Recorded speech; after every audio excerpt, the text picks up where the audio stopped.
Swami said again impatiently for us to come up, and only our hands are going up, nothing else is happening, and we were...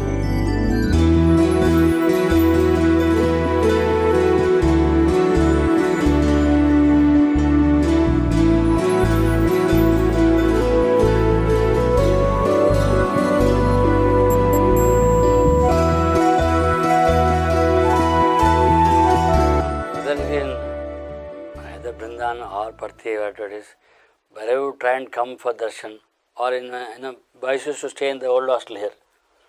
So whenever Swami would come from his room to the dining room or go across the terrace, boys would come out to try and see. And so would be in the old bungalow also. Swami would come out of the room, sometimes he'll glance near the window so you can see through the glass his silhouette. And from there he would go on to the next room, which might be slightly open, he will part the curtain to see. He might see, might not see. So again we will go running from there. Then from there he will go to the next room, from which there are 2-3 steps leading down to the passage, whether I can come down to the lower part of the bungalow, that is the room where we had bhajans, or turn left and go to the dining hall. It was in a U shape, from his room to the dining room. And as would he come down the steps, he would open the door, so the latch sound would be there. And that from down we could hear. Okay, because there was as soon as he climbed down the steps, there was a grilled window, grilled shutters. No? Yeah. That was of course behind curtain would be there. But that grilled window, if Swami parts the curtain, he can see all who are standing down on the ground there. That is from the rear end of the other side of the bungalow. Where hostel is one side, the other side, you can say, gate. So people will be assembled. So we will keep running from room to room and finally end up waiting near the grill, waiting for that sound of the click of the door latch opening up. And then a few minutes Swami will come down. So you sure enough Swami will come and then open the screen. So all will be seeing that.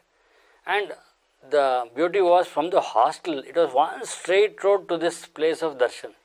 So if somebody is seeing in the hostel, sees, so you will run from there. So one such time I ran and came. As Swami can also hear the pounding of the heels coming like that and reaching. As they're reaching, he's closing the screen. Oh, Swami, what's up? Then again he'll open. Then he see us all smiles. So he'll enjoy that fun of closing and opening the curtain. And then finally he'll go again in that passage of towards the dining hall. There would be one back door. You should lead on to the ladies' quarters hall. There also ladies who are standing there inside the ashram would stand there for Gayatri. And you also have of course, separated by a compound wall, but you could always have a glimpse of the Gokulam side also, cows and other things. So there also we can stand on the other side of the compound and wall and then have a darshan. So run from here, sometimes it will be as if he has gone off. We will run there, then he will come back and open the curtain again. So we will run back. So they used to have this fun. The same thing continued when it came to the new Trai building also. Trai building was built and then it had a passage of a cemented grill windows which would lead on to the dining hall. So we would wait for him to pass there and have that fleeting glance of wherever, how much ever we can get. It's never satiating. So keep trying to take chances, and one such afternoon, few of us were waiting there. So 2 boys and I was also waiting there. I had not really known that Swami had called for some work and things, but I happened to be there. And Swami was passing by. So as he came into the passage from there, hey, he said. So you are always, you are always tuned to Swami's call. It was like, when Swami would come to Vrindavan also, our ears were tuned for Swami's car horn. So that time there was no STD it was. You can't even now, as a flick of a mobile, minute to minute how Swami is travelling, where Swami is travelling, it used to be there. But at that time it was tongue call and lightning call, By the time the call gets through, Swami would already come and gone back.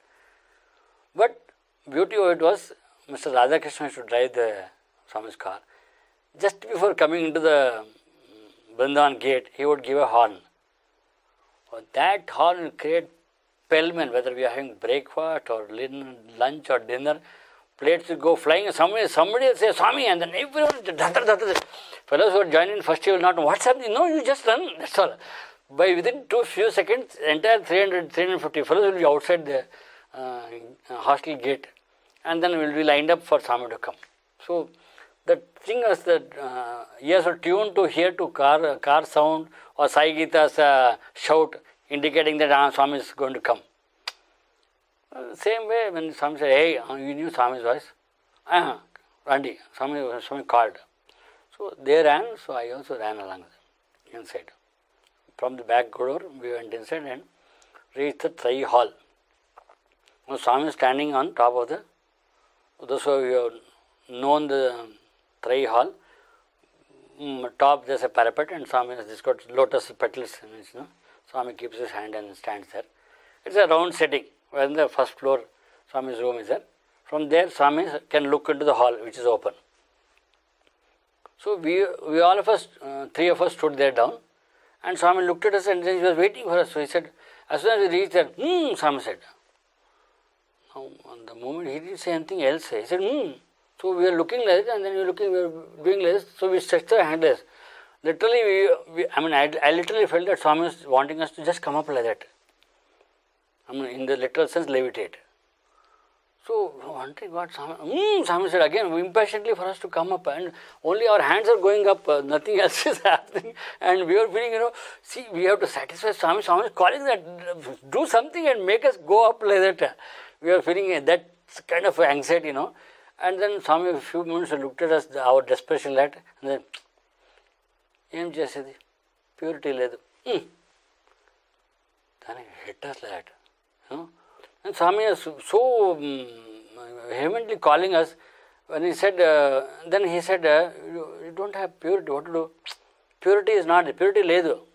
It's a statement, for himself he is talking, but he is letting it aloud for us to know what he is really meaning. Purity, you don't have purity, what to do? Okay, come like that. So he indicated to the stage where we had to come up. He could have done first time itself. But to drive home the point that to be human and with purity, anything can be achieved. You can just walk over there, reach places. Probably that's why I think Vivekananda traversed the entire Bharat. It is just that it's not literally walked over the mountain line, but you would have thought and you would have been there, traversing across. That is the human capacity is so great that Swami just indicated that if you are pure, when I would have called you would have just come up like that. Come means you have just reached him like that. So when he said that, and purity ledu, and indicated to come through stairs, so it was just a awestruck moment that you see how much he expects, that this thing has got potential. And then he just allowed that glimpse to happen. We are in the running mode and in the same, he allows all those running and small things with him. But at the same time, he expects us to rise to that level. Because as it is rightly said, with this you can really know that he has created us in his own image. With this thought, there is one more offshoot of a thought which comes to my mind. And this happened, the setting is in Purnachandra. This happened when pre-Dasara time, when the Gram Seva time, when Swami wanted to give this, actually not Gram Seva time you can say. The clothes used to be given to the Narayanas, and the Narayana Seva was to be held in the grounds there. So boys had the unique chance of making the dhotis. It used to come in big huge thans, huge bundles, and they would be stored inside the storerooms here. And Swami would allow us to take it out. And in the Purnachandra, each area was earmarked for one than to be kept, and both Brindavan boys and Puttaparthi boys all together were given the chance to re-bundle this into small dhotis. They would have this cuttings in between the than. So you have indication where you can cut it and then fold it into dhotis and pile it up into bundles of 25 or 50 like. And groups were assigned the thans. And invariably Swami would come around to see how the work is going on and feel the pride of my own boys doing it, plus give a chance for a few boys to talk and things like that. But we are given the rider that nobody should move from their place and run around. Like usually in Swami comes, everyone rushes wherever it is. But we are given the rider that stick to your group, whichever Swami goes, you don't rush up. He might come to your group and he might not, but at least clearly have a darshan from wherever you are. So one such occasion we had, and then as expected, Swami came. And I was with one of the groups, myself and few other boys. I remember two of us, because two of us were privy to this conversation which I am going to narrate. One was Brother Mallikeshwan. Now he is helping in the senior boys hostel. So he was also a student, my senior. And we were all together in one group, rebundling this. Swami came casually there and asking, inquiring. Then this Brother Mallikeshwan started a conversation. Swami, ఏమి స్వామి వాడు చాలా బాధపడుతున్నాడు. Means Swami, that boy is feeling very bad. He is saying, yes, he said to Swami, Swami is feeling very bad. Now, I mean, we could know from the conversation that one boy had upset Swami very, very much. And in the terms when we call out of form, means Swami not look at him, Swami not talk to him, Swami send somebody to blast him also. Just to make him learn something which would have done wrong, which would have not in the scheme of things for him to develop himself, will upset Swami.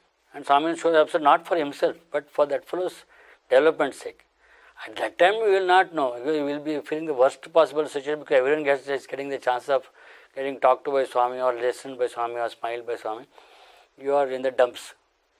So Brother Mallikeshwan was wanting to help his cause. So he told Swami, Swami vaadu baadhapadutunadu.